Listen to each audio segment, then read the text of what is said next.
CM Punk has officially been announced for the debut of AEW Collision on June 17th, the debut show in Chicago by Tony Khan. We knew this for weeks anyway, but it's now official, and Punk looks to be a heel. I don't know why I've written that. I'm not sure about that. So when he made the announcement, half the arena booed, half the arena cheered. Anyway, I know I personally said that Punk would eventually return, although I never envisioned an entire roster split, whether it's a soft or hard split or only certain people won't go on the other shows, to sort of placate everybody to split the Punk and the EVPs up. Other AEW wrestlers who haven't been seen in a while will re-emerge on Collision, like Miro, aka Rusev, and Andrade, as well as Powerhouse Hobbs, Samoa Joe, Thunder Rosa being announced in the press release there. So, Collision, what are you thinking? Have you got high hopes for big ratings, and how much will Punk matter? I think Punk will matter. Maybe the first show, maybe. But it's a Saturday night. And they're starting in July. And that's only like 6 weeks before the college football season starts. June. It's only in a couple of weeks. Oh, June. Yeah. When is college football? It starts in September. Well, anyway, I think they'll get a pretty big turnout the first time. And then, but on Saturday nights, I mean, that's a bad time for television. People go out on Saturday nights. People don't stay, and they may tape it or record it and then come back and watch it. But I don't expect it doing overpowering numbers. I just don't, because if you're up against football, and then on Saturday, the pros, they play a lot of their preseason games on Saturday too, and they're up against a lot of stuff. So I wish them luck, but I don't know. But what matters is the money figure at the end. I don't care if they're going to draw people or not. That's their internal problem. But as long as what was their deal worth? I don't know off the top. I'm not even sure it's been announced yet. Correct me if I'm wrong. But what was it? Go on. Well, no one thing. I won't correct you because I don't know either. No, all right, okay. It's worth probably quite a lot of money, I'd suggest, because Warner Brothers seemed quite keen. I heard it was $3 trillion. Yes, 3.8. And that was Tony was released $3.8 trillion. Mm-hmm. That's quite a pretty sizable sum of money. Quite well. Do you know, just piggybacking on what you said before then, right? Yeah, college football starts, other stuff starts. Saturday's just a horrible day anyway. Two things. One, if the show's really good, people will watch. But two, guess what else is on Saturday? Wrestling pay-per-views, UFC pay-per-views, UFC free-to-air TV shows, boxing pay-per-views, all combat sports. And McDonald's is open late. Don't forget that. And I heard Burger King is going to kind of start that early dinner service, and that could hurt them somewhat in that regard. Is it Paul Bosch or someone like that said something like, he gave like, oh, you know, this show did not so well, and he said, well, the weather was hot and it was Labor Day or whatever it is. I'm just giving an example. And then he rattled off about 8 examples and then says, these are all the examples promoters will give to justify their shitty ratings or shitty ticket sales. But really, it's just that he didn't put it. Anyway, we're not saying that it's going to happen with AEW, but they've not made it easy on themselves. Well, doing episodic TV, if they tell a story and they probably make it exclusive to Collision, they will pick up viewers. But as soon as it kind of breaks off a little bit, they're gone. Mm-hmm. They will leave. So somebody needs to tell AEW, get in the storytelling business. That's what it is. I mean, if you're not going to tell a story, here's wrestler A gets in there with wrestler B, and neither one of them are going anywhere. What are you going to say about that match? Oh, beautiful. I wish I wish Gordon Soley could call some of these matches. Oh, ahead to something suplex or whatever he would do. Actually, Gordon Soley could make a crappy match seem like a main event by the way he announced it. But unless these guys are in a story, going back to what I was saying, it's just a match. And how many matches have wrestling fans seen? 1 million? At least. When was the last time you really got excited watching a match during watching a match? I know you're in the business, so it's probably unfair to ask you, but like, what was the last match that really excited you? Okay, it was, and I'll be honest here, as opposed to dishonest. It was Lawler Kaufman.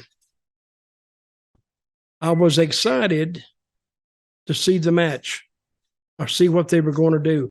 The only thing that would have made it better if I'd have slapped Kaufman. that made it a hell of a lot better.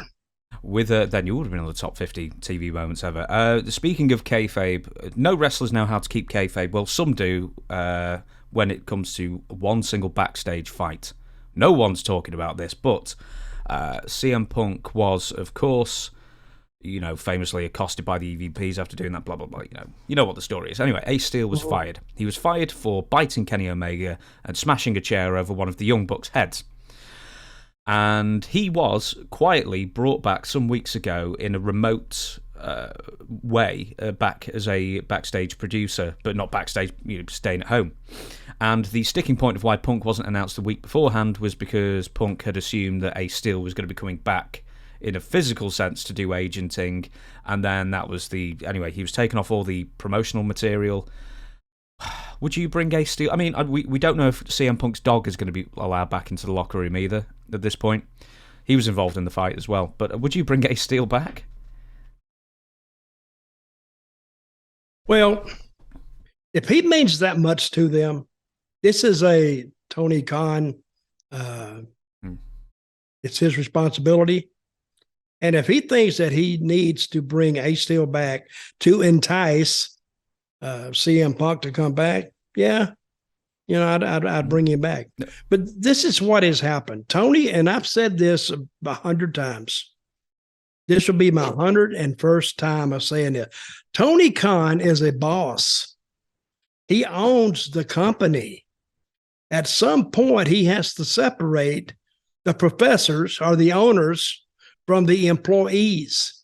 You cannot be friends with the wrestlers. You cannot be friends with the employees. You can for a while, and then it will backfire on you. And this is what happened. It backfired on Tony. Tony should have took it by the balls and said, we're going to do this. And if you don't like it, hey, you can give your notice. And I can get you right on out of here. I think he may have done that with CM Punk, but I think some legal action was threatened on CM Punk's on his part, and I think Tony wanted to avoid that.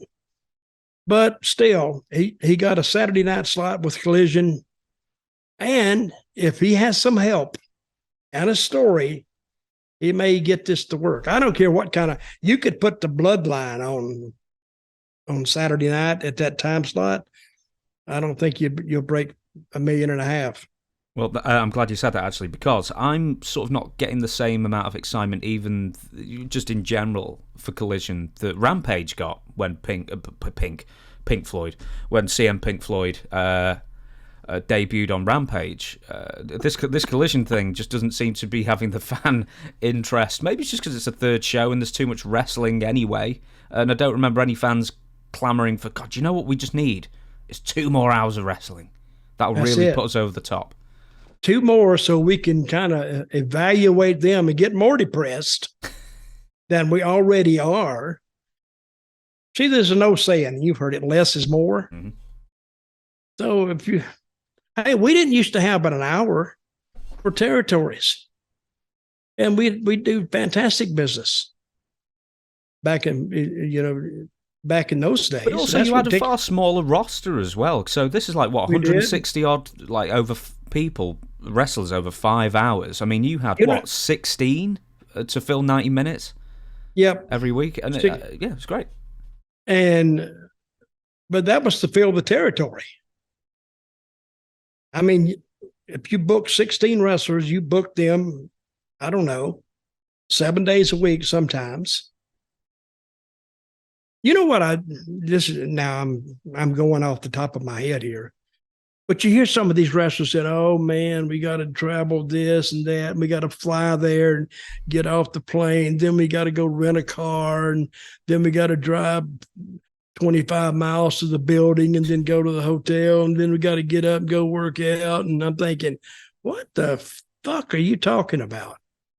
Hell, in Mid-South, we do 2,500 miles a week. And sometimes we would work 7 days a week. And on the weekends, we do double headers when I was there. And you had guaranteed contracts in six figures back then, didn't you? Oh, yeah, we did. You know, and we ate 7-course meals every night. A 6-pack of beer and a sandwich. That's what we had. A 7-course meal. But you either did it or you got out of it. And nobody was making the type of money just the guys in NXT were making. I don't know what guys in NXT make. I hear they don't make too much, but they shouldn't make too much. They should learn the business. Do you watch NXT? No. I don't watch it either. Because I don't. They have made that show. They've jacked it up. They got all kind of, you know, I mean, it's colorful. And they got a nice little stadium or arena for it there. But I've never watched one show of NXT. And I don't intend to watch the next one. You know, you're going to get people writing in saying, oh, you've got to review NXT since neither of you've seen it before, but nah. Well, I don't hear anything that makes me want to. I hear they're doing pretty good stuff. Sean is there, which is fine. But after watching Succession, you don't want to hear about Succession. No, I don't want to hear about it. I will watch it at some point. Don't give anything away. All right. I promise I will. I promise. I just don't have Sky Atlantic in this country, so sorry, I'm with Virgin Media for the English people. Okay, Succession, for the people that have watched it, was a great show, but it had some glaring inconsistencies in it that you don't really think about halfway through. But you'll figure it out. Good show, though. Very good show.